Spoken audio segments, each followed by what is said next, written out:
Shalom,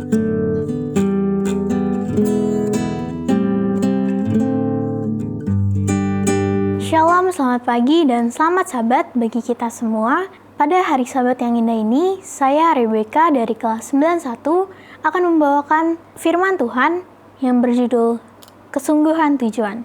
Sebelum itu, mari kita berdoa. Tuhan, terima kasih untuk berkat-Mu pada hari ini. Kami akan mendengarkan firman-Mu, kiranya firman-Mu dapat menjadi makanan rohani bagi kami. Inilah doa kami dalam nama Tuhan Yesus. Kami berdoa dan bersyukur. Amin. Saat ini, saya akan membawakan sebuah aktivitas awal.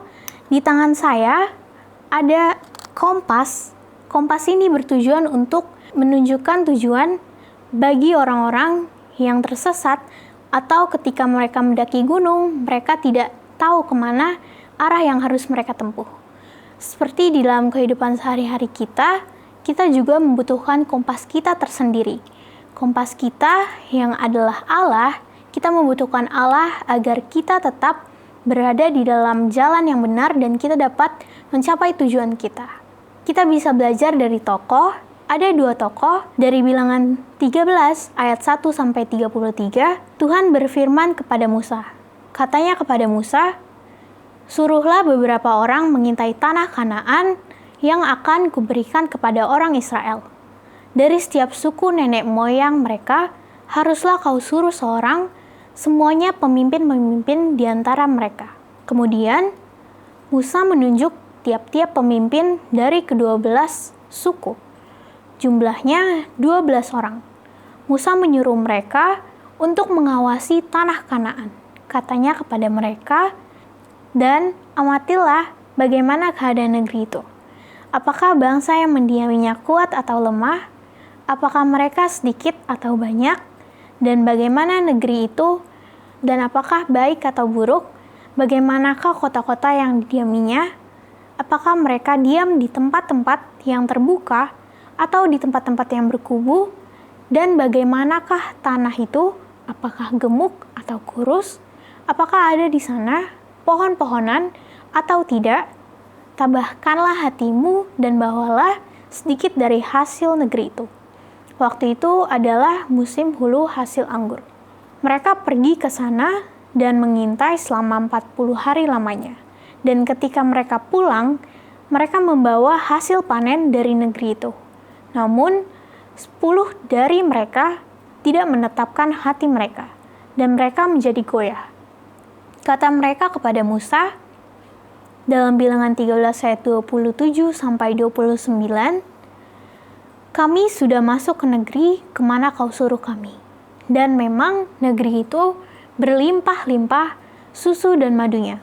Dan inilah hasilnya. Hanya bangsa yang diam di negeri itu kuat-kuat dan kota-kotanya berkubu dan sangat besar. Juga keturunan Enak telah kami lihat di sana. Orang Amalek diam di tanah Negeb. Orang Het, orang Yebus, dan orang Amori diam di pegunungan. Orang Kanaan diam sepanjang laut dan sepanjang tepi sungai Yordan." Mereka menjadi goyah, karena mereka melihat bahwa orang yang mendiami negeri itu adalah orang yang bertubuh kuat dan berbadan besar. Sementara ke-10 orang itu undur, Kaleb dan Yosua, mereka tetap maju dan tidak undur. Mereka menetapkan hatinya untuk maju dan mencapai tujuan mereka. Karena mereka tahu bahwa Tuhan yang mereka percaya pasti membantu mereka. Katanya kepada mereka, "Tidak, kita akan maju dan menduduki negeri itu, sebab kita pasti akan mengalahkannya."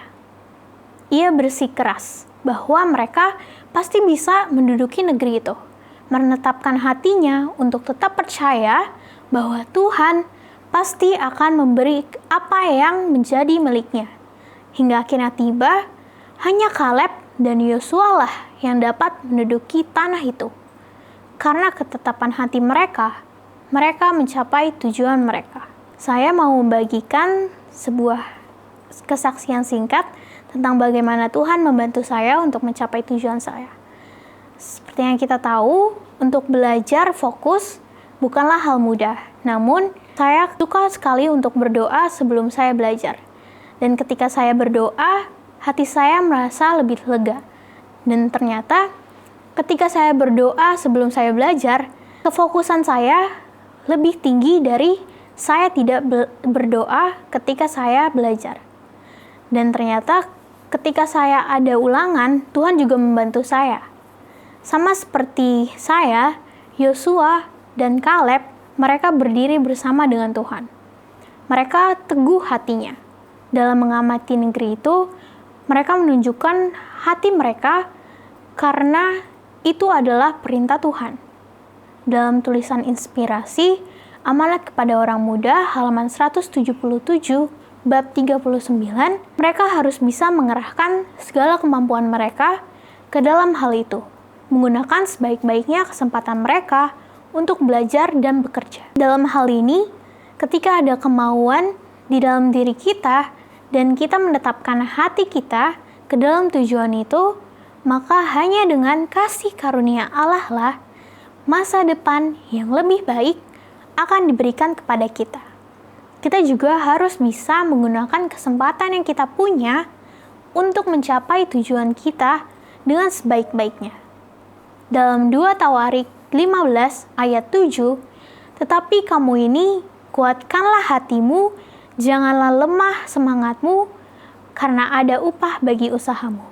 Ingatlah bahwa ketika kita meneguhkan hati kita, akan ada upah bagi kita. Karunia Tuhan diberikan supaya bekerja di dalam kita. Karena karunia Tuhan adalah hadiah bagi kita. Karunia diberikan kepada masing-masing kita sesuai dengan kesanggupan kita. Roh Suci akan bekerja dalam kita. Kita bisa mulai dengan membuka hati kita. Jiwa kita juga harus didorong untuk bekerja sama dengan Roh Kudus. Dalam Filipi 2 ayat 13, karena Allah lah yang mengerjakan di dalam kamu baik kemauan maupun pekerjaan menurut kerelaannya. Ketika kita bertekun dan bersungguh-sungguh dalam pekerjaan kita, Tuhan akan membantu kita mengerjakan pekerjaan kita dengan baik. Sebagaimana Ia bekerja dengan Kaleb dan Yosua yang menggunakan kesempatan mereka hingga mereka dapat memasuki tanah perjanjian Allah. Kemajuan diri kita bergantung atas cara kita menggunakan kesempatan ini. Amsal 14 ayat 23, dalam tiap jeripayah ada keuntungan, tetapi kata-kata belaka mendatangkan kekurangan saja. Ingatlah bahwa setiap usaha jerih payah yang kita lakukan akan mendatangkan kebaikan bagi diri kita.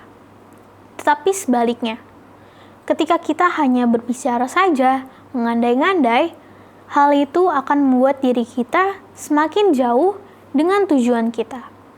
Mulai sekarang, mari kita tetapkan hati kita untuk berusaha mencapai tujuan kita. Janganlah kita sama seperti orang yang malas, yang tidak mau menggunakan kesempatan mereka yang mereka punya dengan baik. Mereka tidak bisa menetapkan hati mereka.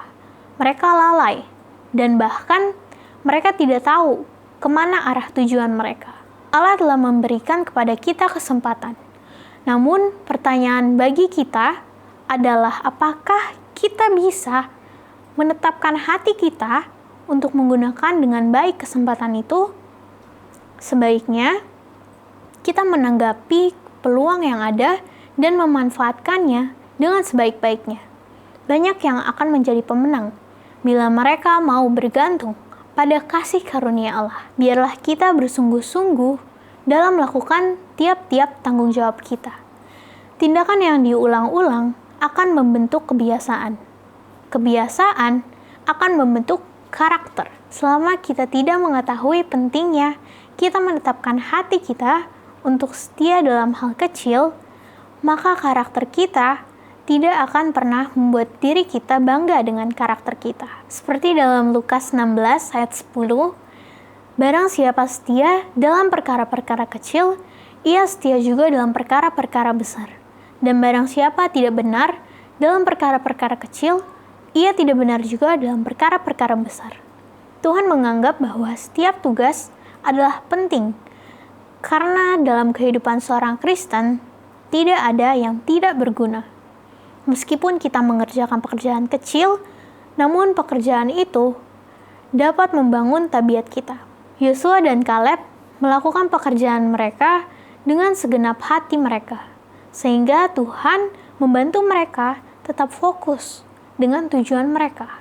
Kebanyakan orang gagal dalam melakukan pekerjaan mereka karena mereka tidak menetapkan hati mereka ke dalam tujuan itu.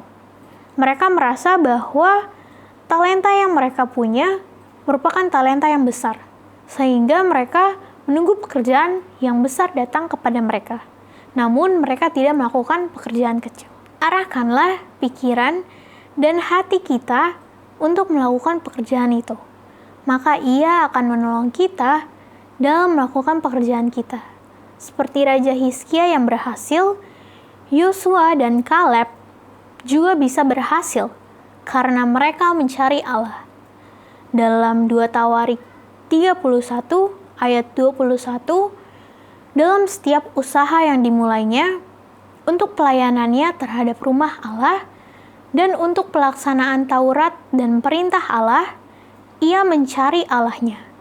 Semuanya dilakukannya dengan segenap hati, sehingga segala usahanya berhasil. Saat ini saya akan membawakan kesaksian singkat tentang bagaimana Tuhan membuat usaha saya berhasil. Beberapa bulan yang lalu, di rumah saya, kami sudah mematuhi protokol kesehatan dan baik. Namun, kami masih lalai karena papa saya terdampak COVID-19. Namun, puji Tuhan karena mama saya dan saya tidak terdampak. Bahkan ketika kami tes, ternyata hasilnya masih negatif. Ternyata di dalam hal ini, saya merasa puji Tuhan karena kami masih tetap sehat hingga saat ini. Meskipun di saat itu kami harus tetap menjaga protokol kesehatan yang dianjurkan oleh pemerintah, seperti mencuci tangan sesering mungkin, kemudian mencuci hidung kami, dan kami juga berjemur.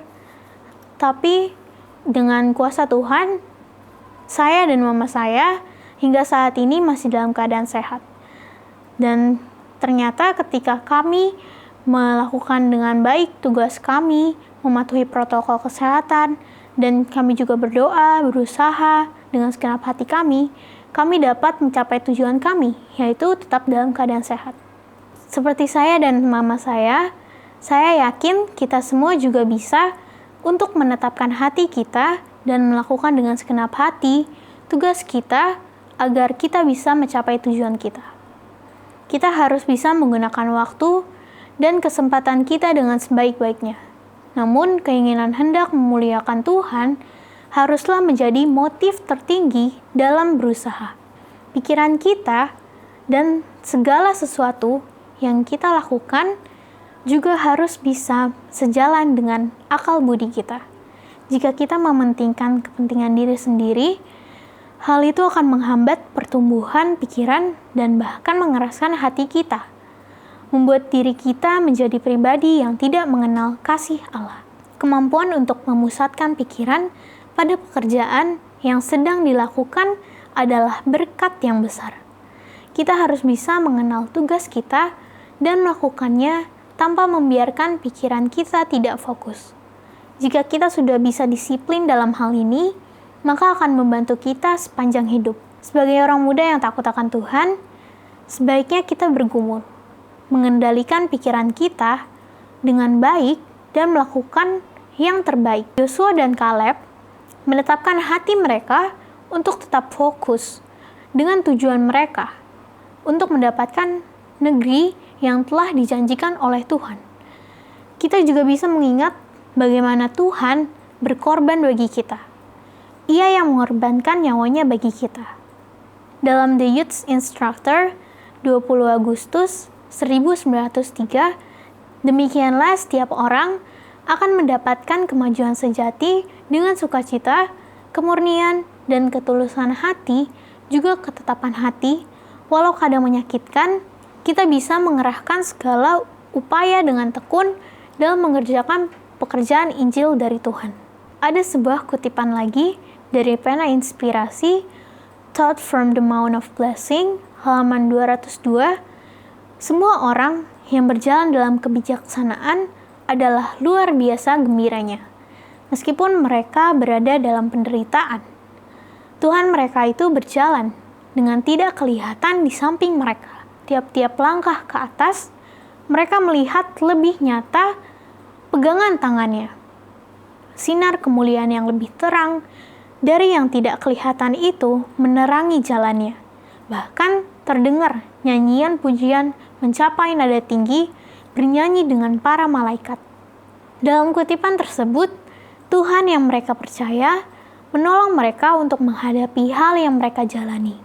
Dalam setiap langkah perjalanannya dan usahanya mendapatkan tanah perjanjian itu, Yosua dan Kaleb berjalan beriringan dengan Allah.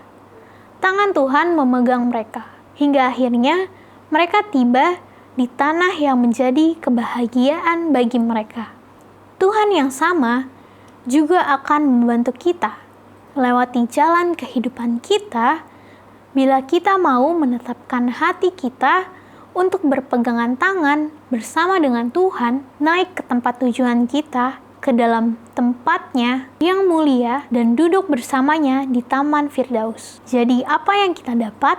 Poin penting yang kita dapat adalah yang pertama, untuk mencapai tujuan kita bisa bekerja dengan karunia Allah. Kita juga bisa bekerja dengan segenap hati, kemudian menggunakan seluruh konsentrasi kita, memfokuskan diri kita, dan tetap bersuka cita dalam menjalankan pekerjaan kita.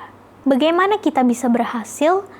Agar kita bisa berhasil mencapai tujuan kita, baik di dunia maupun tujuan kita ke surga, kita bisa menetapkan hati kita untuk berpegang pada perintah Tuhan. Sama seperti Kaleb dan Yosua yang berhasil memasuki tanah yang dijanjikan Tuhan, kita juga bisa berhasil bila kita menetapkan hati kita untuk percaya kepada apa yang Tuhan telah siapkan bagi masing-masing kita. Memfokuskan diri kita pada kesempatan yang Tuhan telah berikan dan bekerja sama dengan Allah untuk motif tertinggi memuliakan nama Tuhan dengan segenap hati. Biarlah kita dapat menetapkan hati kita sehingga kita bisa berhasil mencapai tujuan kita. Inilah firman Tuhan yang dapat saya sampaikan. Sebelum itu, kita berdoa. Tuhan, terima kasih untuk berkat-Mu. Kami telah mendengarkan firman-Mu. Kiranya firman-Mu dapat menjadi tuntunan bagi kami dalam mencapai tujuan kami, sehingga kami dapat berjalan bersama-Mu dan mencapai tujuan kami dengan baik. Inilah doa kami, dalam nama Tuhan Yesus kami berdoa, amin. Inilah firman yang dapat saya sampaikan, kiranya Tuhan memberkati kita. Amin.